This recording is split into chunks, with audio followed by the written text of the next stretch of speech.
I don't like to make videos about just anything.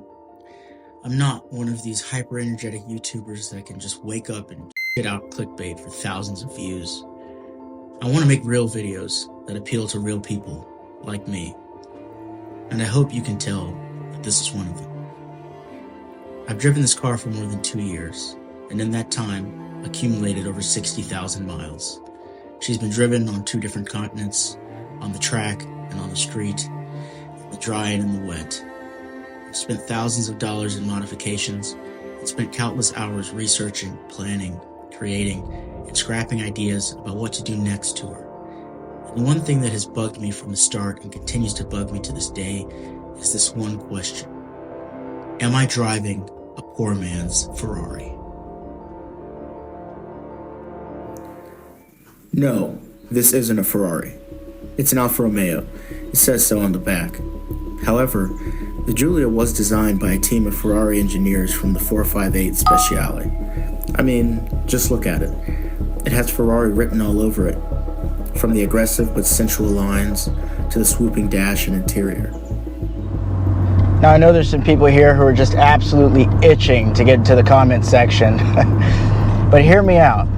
All I'm saying is that for a very, very insignificant amount of money compared to its bigger siblings, bigger, faster, more prestigious siblings, you can have a car that checks almost 8 out of 10 boxes and arguably looks better while doing it. As impressive as the Giulia is off the factory floor, especially in the sport trim, it does leave some things to be desired in the performance department. So what happens when you add an ECU2, an exhaust, a proper set of coilovers, and a little thing called a go pedal? Magic happens. So we know that she looks the part. However, let's talk about the performance when modified. With the Squadra ECU flash tune, this car will go from 0 to 60 in just over 4 seconds.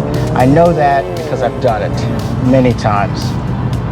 And this exhaust, the Centerline Performance Competizione, this is about as good sounding as turbo 4-cylinders get, to be honest with you.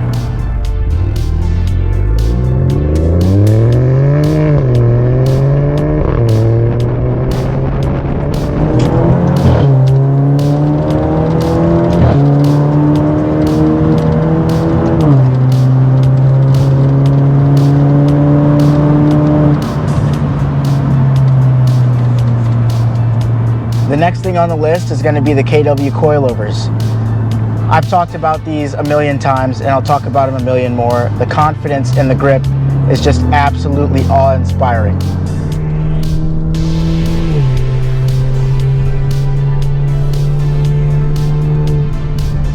And then we have the Bluetooth Go pedal to top everything off. And basically, with the tap of a couple buttons, this car can go from Toyota Prius to Turbo 911. It's that drastic of a difference. So let's look at some figures. A 2006 Ferrari F430 F1 does 0 to 60 in 4.1 seconds. That's just a tenth quicker than a flash-tuned Giulia, for $80,000 more. And a 2022 Maserati Ghibli GT that costs $120,000 brand new does 0 to 60 in 5.5 seconds. That's slower than a stock Giulia Q4 Ti Sport.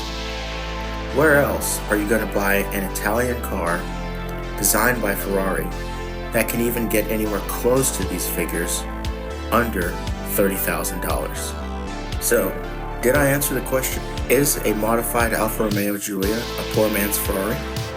I don't know. I guess we all have our own opinions. But my mind is definitely made up.